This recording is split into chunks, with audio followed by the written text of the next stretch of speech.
ಕಳ್ಳಣ್ಣ. ಏಯ್ ಇದ್ರಿ ನಿಂತಿರೋದು ಗೊತ್ತಾಗ್ತಾ ಇಲ್ಲನೋ? ಯಾವೂರು ನಿಂದು? ಅಣ್ಣ ದಾವಣಗೆರೆ ಇತ್ತ ಹೊಸ ಪಳೆನಹಳ್ಳಿ ಅಂತಣ್ಣ. ಎಲ್ಲಿ ಹೊಂಟಿದೆ ಅಣ್ಣ? ಕನ್ನಡ ಚಿತ್ರರಂಗ ಕೊಂಟಾನಣ್ಣ. ಇದ್ರಾಗ ಒಂದು ಕತೆ ಐತಣ್ಣ, 1997 ನಡೆದಿದ್ದು. 60-70 ಸಾಂಗ್ ಅದಾವಣ್ಣ, ನನ್ನದಾದ ಸಾಹಿತ್ಯದವು. ಏಯ್ ಹೇಳಿದ್ರೆ ಗೊತ್ತಾಗ್ತಾ ಇಲ್ಲ ನಿನಗೆ?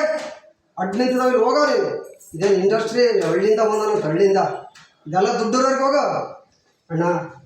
ಬ್ಯಾಡಣ್ಣ, ಕನ್ನಡ ಚಿತ್ರರಂಗಕ್ಕೆ ಹೋಗ್ಬೇಕಂತ 25 ವರ್ಷದಿಂದ ಈ ಹೃದಯದಲ್ಲಿ ಆಸೆ ಇಟ್ಕೊಂಡಣ್ಣ.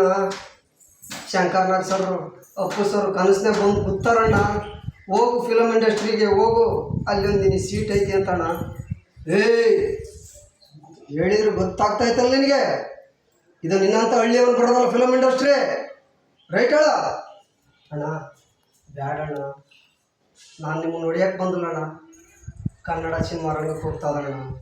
ಚಿತ್ರರಂಗ ನನ್ನ ದೇವರು ಅಂತ ಪೂಜೆ ಮಾಡಿದಾರಣ್ಣ. ಇಷ್ಟು ಹೇಳಿದ್ರೆ ನೀವು ಕೇಳಲಿಲ್ಲ ಅಂದ್ರೆ 25 ವರ್ಷದಿಂದ ಈ ಎದೆಯಾಗ ಒಬ್ಬ ಕನ್ವರ್ ಲಾಲ್ ಅದಾನಣ್ಣ. ಅವ ಹೊರಗೆ ಬಂದ್ರೆ ನೀವು ಯಾರು ಉಳಿಯಂಗಿಲ್ಲಣ್ಣ. 25 ವರ್ಷದಿಂದ 98 ಮನುಷ್ಯನಣ್ಣ. ಎಬ್ಸ ನೋಡೋಣ ಅಣ್ಣ. ಬ್ಯಾಡಣ್ಣ, ಚಿತ್ರರಂಗನ ದೇವರು ಅಂತ ಪೂಜೆ ಮಾಡಿದ್ರಣ್ಣ. ಒಂದು ದೇವಸ್ಥಾನ ಅಂತ ದಿವಸ ಭಕ್ತಿಯಿಂದ ಪೂಜೆ ಮಾಡ್ತಾರಣ್ಣ. ನನಗೊಂದು ಅವಕಾಶ ಬೇಕು, ಒಳಗೆ ಹೋಗ್ತಾನೆ ಕೊಡೋಣ.